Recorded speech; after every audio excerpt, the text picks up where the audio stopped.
I have decided to follow Jesus. Welcome to Search the Scriptures 24/7, a radio ministry of the Berean Call featuring T.A. McMahon. I'm Gary Carmichael. We're glad you could join us. In today's program, the topic is Apostasy in the Church. Joining Tom is special guest Richard Fisher of Personal Freedom Outreach. And now, along with his guest, here's TBC Executive Director Tom McMahon. Thanks, Gary. As Gary mentioned, our topic for today is apostasy. We're going to define it and discuss what the Bible has to say about it. Our guest is G. Richard Fisher. He's a retired pastor, author of The Confusing World of Benny Hinn, and contributing writer to the Personal Freedom Outreach Quarterly Journal, an excellent newsletter which addresses false doctrines and false teachers that have contributed to the spread of apostasy in our time. Dick, welcome to Search the Scriptures 24/7. Thank you for having me on today. We've got to know each other last year, and I just have to say this. It's absolutely my thrill to know you personally. I've followed your writings in the Quarterly Journal, but to discuss things with you, to run things by you has really been just a privilege and a blessing on my part. Oh, I hope it's of help. Yeah. Now, one of the things that I'm fascinated by is your background, and I want to talk about this a little bit. 40 years, right? Yeah, well, actually 41. 41, but you've retired as a pastor, and that's what I'm getting at. Yeah, we were at the same church for 41 years in New Jersey. Yeah, but you also write articles. Yes. Dealing with cults and aberrational Christian groups and teachings. How did your interest in apologetics, defense of the faith, how'd that come about as a pastor? Well, the Bible colleges that I went to, the Bible colleges that I attended were very, very strong on doctrine, of knowing what you believe, why you believe it. And I just knew as I went through those courses and studied the Word of God, I knew that without a foundation, you're going to be open to all kinds of error, and you're going to be vulnerable to false teachings. It's like not knowing the ABCs. If you don't know the ABCs, you're not going to get your spelling right. And then I knew from the study of the Word that the emphasis the Bible puts on doctrine was very, very important. Again, knowing what you believe, why you believe it. And then in Acts 2:42, it talks how the early church, they just followed diligently in the apostles' doctrine. And then Paul, his warnings all through his epistles against false teaching. And then as a pastor, as you say, as you mentioned, it's the pastor's responsibility to guard the flock, according to Acts chapter 20, and the verses from 28 to 31, very strong in their emphasis about the responsibility to guard the lives of your people. And I've often had people, as I write articles, who will write to Personal Freedom Outreach and say, well, who gives you the right? Well, the Bible gives every believer the right to stand for truth and to call out error and to renounce error. Yeah. So that's kind of my journey. I mean, I knew early on my responsibility as a pastor. I took them very seriously, and it's a frightening thing to have the care of souls and the care of lives and families in your hand. It's a very frightening and humbling thing. So, you know, Dick, I so appreciate what you're saying, and I hope that pastors who come to our website or we put this out on the air, that they would take heed to what you're saying. You see, it's been my observation, and I get to visit churches all around the world. But in this country in particular, I rarely hear a defense of the faith, especially to the degree that they may be looking at false teachers, false prophets, false doctrines, and so on. And it's just my observation, but I think one of the reasons many pastors are not taking heed to what you've just said is that, hey, it creates controversy. I think that pastoring, the call to be a pastor is one of the most difficult callings that there is. People say, well, Tom, you're in apologetics, you're kind of on the front line or in the trenches duking it out with false doctrine teachers and so on. But Dick, as a pastor, you've got sheep to minister to sort of keep harmony, apologetics, dealing with sound doctrine, especially with the media, whether it be a TBN or Christian media, so-called. That creates issues and problems among the sheep, doesn't it? Yeah, and actually, though, we're all on the front line in one way or another. And it hasn't always been this way, but yes, in recent years, I see the ministry going in a totally different direction. I mean, some years ago, we were part of the Conservative Baptist movement in New Jersey, and it was very, very strong. The men were solid in doctrine. They were opposed to false teaching. And I was on a state committee for ordination. And we would interview young men coming out of seminary looking forward to going into ministry, or they had candidated for a church and they were looking for ordination. And as the years rolled on, we found that the men were less precise in their beliefs and less able to defend the faith. They were products of their seminary, unfortunately, and we didn't stay too long in the Conservative Baptist movement because it was moving in a different direction that we certainly didn't like, so we became independent. But Jude 3, earnestly contend for the faith, tells us. And how much more pastors? So there's so much emphasis today on unity, ecumenism, political correctness, and even church growth. You got to make the church grow at all costs, even to the cost of truth. And so pastors are just buying into the spirit of the age. And I've observed, because I've been around a while, that the society we live in used to make it very difficult to sin. There were things when I was growing up as a child, a young man, that you didn't do. They were even illegal to do. And now the society makes it easy to sin. So we have all of that. But we, again, this explosion of Christian television with error that it's pumping into people's living rooms every single day. It's just overwhelming. Right. So I agree with all that you're saying, and these are some of my observations about where we are and why. Yeah. And it's getting worse, and I don't think it's going to get any better. No, but Dick, I'll throw one more thing into what you've been saying. And this is why, as I said, people have said, oh, boy, we couldn't do a ministry like you do, Tom, and so on. But going back to the calling to be a pastor, you just underscored something here. How much time do you have before your sheep? When you were pastoring, you had your services, you had maybe an hour on a Sunday with each service, however large your church was. And then did you guys have, let's say, a Wednesday Bible study or something along that line? Well, we had a Sunday school. We had an 11 o'clock service, and we had an evening service as well on Sunday night, one of the few in the area that did that. But people would get a few hours of Bible on Sunday. We always urged them to daily devotions, to be in their Bible through the week. We would distribute Bible devotional material they could use for the week. We kept the church totally stocked with all kinds of helpful booklets and teachings against other cults. We would warn them about it. We would intersperse our messages with what the current trends were going south away from the Bible. We would keep people alerted on that. And our journals, our Personal Freedom Outreach journals, we would keep those in people's hands. And we were doing a lot of that kind of thing as well, along with the church services. Yeah, and a Wednesday night Bible study. Occasionally we would have DVDs or videos that were related to informing people about error and cult teaching and so on. It's work. You got to really work at it all the time. Yeah. But Dick, what I'm hearing here, I'm thinking of the words of the Lord to Peter. Peter, do you love me? Feed my sheep. Yeah. Do you love me? Feed my sheep. Now, here's the point I'm making about the time of a pastor before his sheep. Right. Normally, it's an hour, maybe an hour and a half for a whole week. Now, his sheep, they're being fed from all kinds of other sources. You mentioned the rise of Christian television, Christian networks even, and so on. You got to warn people. Absolutely. I was in a church recently nearby, and this is when The Shack was all the rage, the book The Shack. The pastor got up on Sunday morning and said, well, you know, I read The Shack this week, and I'm not totally for it, but I'm not going to give you the reasons why. I just want it to fall on the floor. Yeah. You know, come on, get it out there. Let your people know so that they can be informed. If you're against it, why? Why would you not want to advise them on that? Well, let's go to Ezekiel.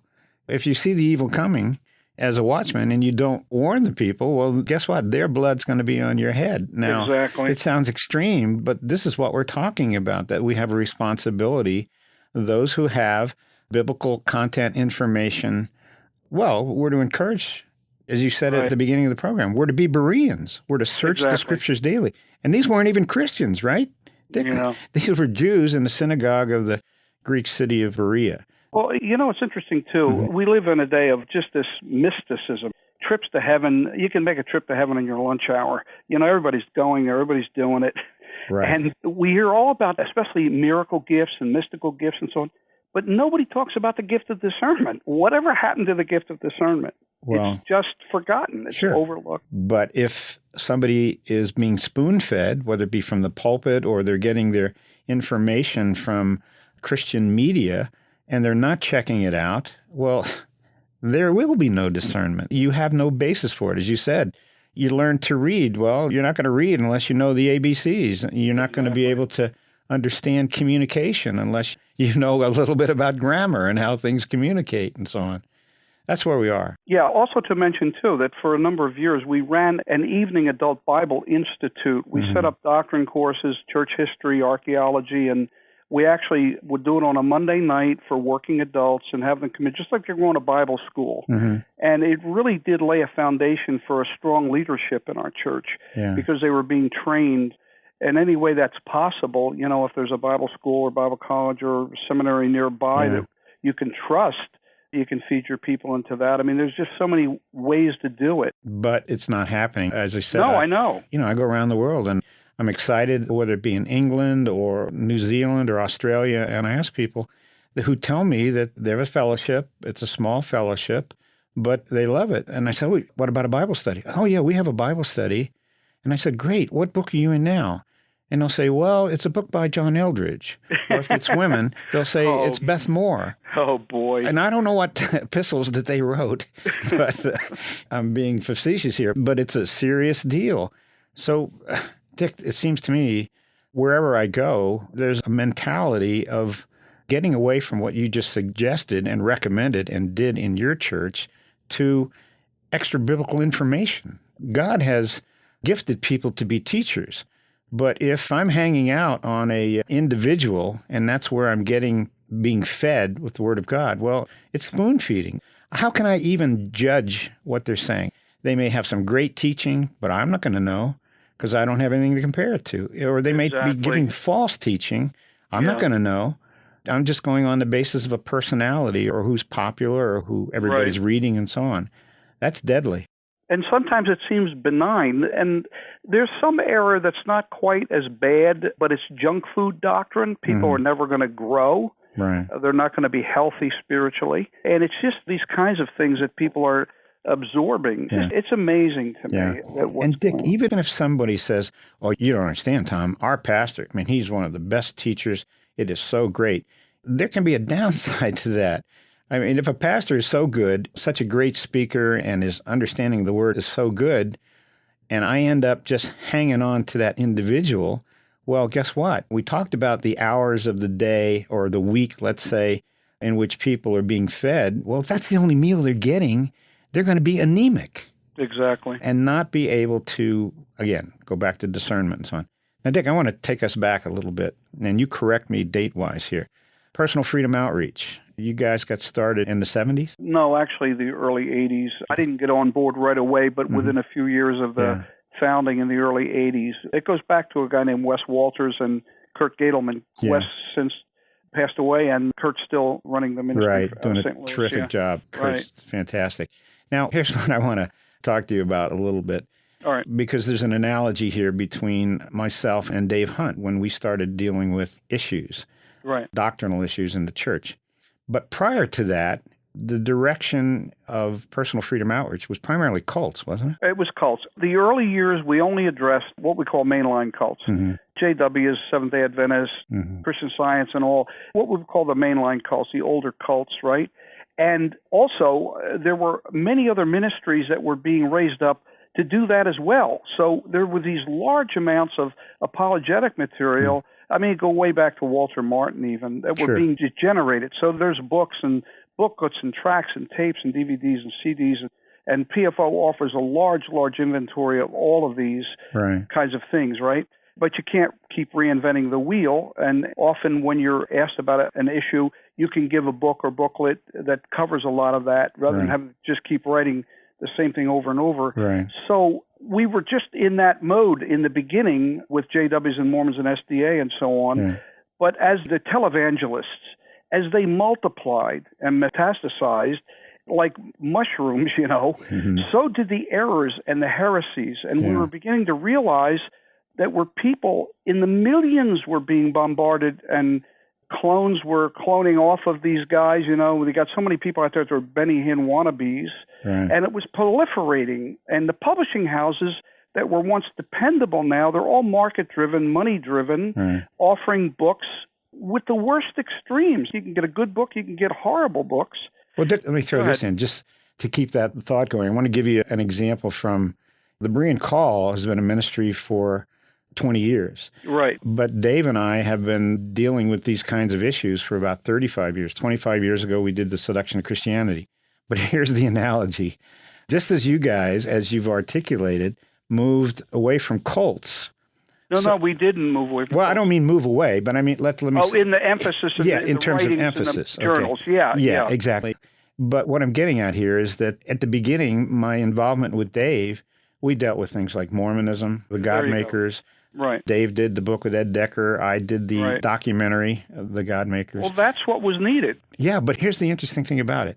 Prior to that, I did a documentary called The Cult Explosion, and then Dave wrote the book. Now, as we were laying out all of this cult information for the church, people started responding, writing to us and say, wait a minute, those are the cults, but we've got these teachings in our church, in our evangelical church, in our charismatic church.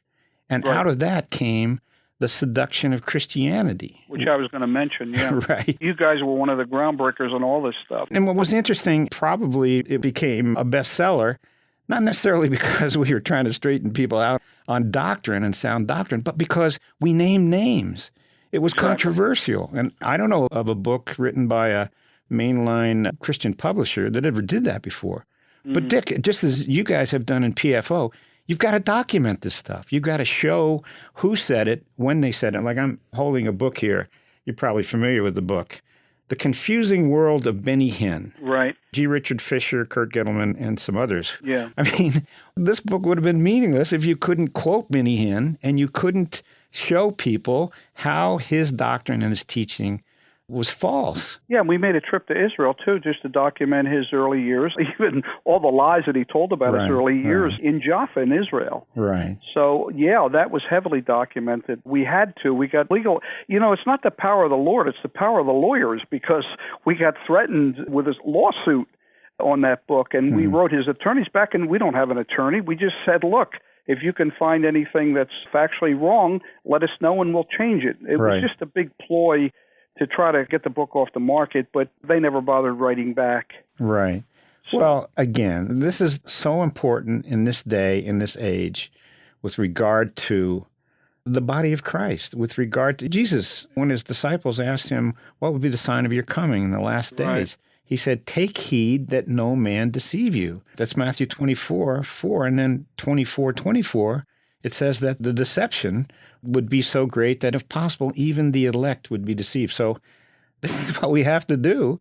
Just as you said at the beginning of the program, these are issues that the church needs to hear, and they need to respond to them. Right. Now, Dick, let me give you another example of what I run into. I was talking to really a good guy. He was an associate pastor at an evangelical church.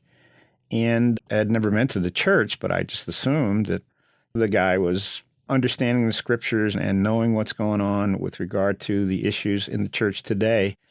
And I brought up apostasy. And he said, well, what do you mean by apostasy?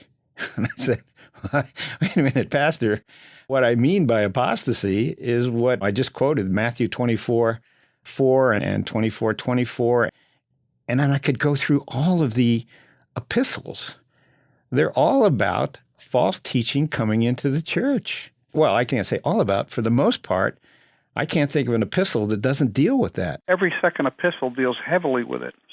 So give us your definition of apostasy. Apostasy is actually a word simply meaning departure. But in the context of the New Testament, it means a departure from the faith. Mm-hmm. And so Paul addresses believers in 1 Timothy 4. He starts out by saying the Spirit says expressly that some will depart from the faith. And he's talking to the church. Some will depart from the faith, giving heed to seducing spirits and doctrines of demons, and then goes on to give more information about that in certain types of error, like dietary things, forbidding meats and so on, and forbidding marriage, kind of a skewed morality. And as I said, every second epistle addresses apostasy heavily. And then in Revelation 2 and 3, Jesus addresses some of the churches that were actually founded by the apostles about departing in attitude, departing in action, departing in their beliefs. And then just look at Israel's history, right? It's a history of apostasy. It's a history of departing from idols.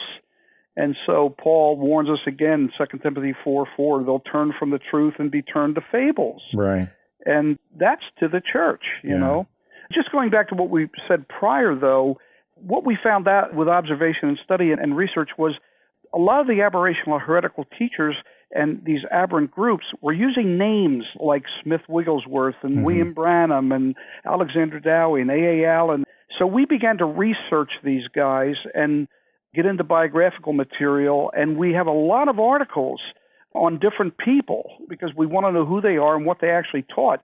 And when you get into their teachings and some of their errors, it's shocking. It really is shocking. What compounds the problem is these guys are charismatic leaders, and not in the theological sense, but just personalities. Yeah, and a lot of it is what we call hagiography. It's really all made up. It's stories that get repeated and repeated and repeated until they become like gospel truth. Smith Wigglesworth was supposed to have raised all these people from the dead. When you really go back and research his life, you can't find instances of this. Well, you know, another kingpin in all of this is William Branham.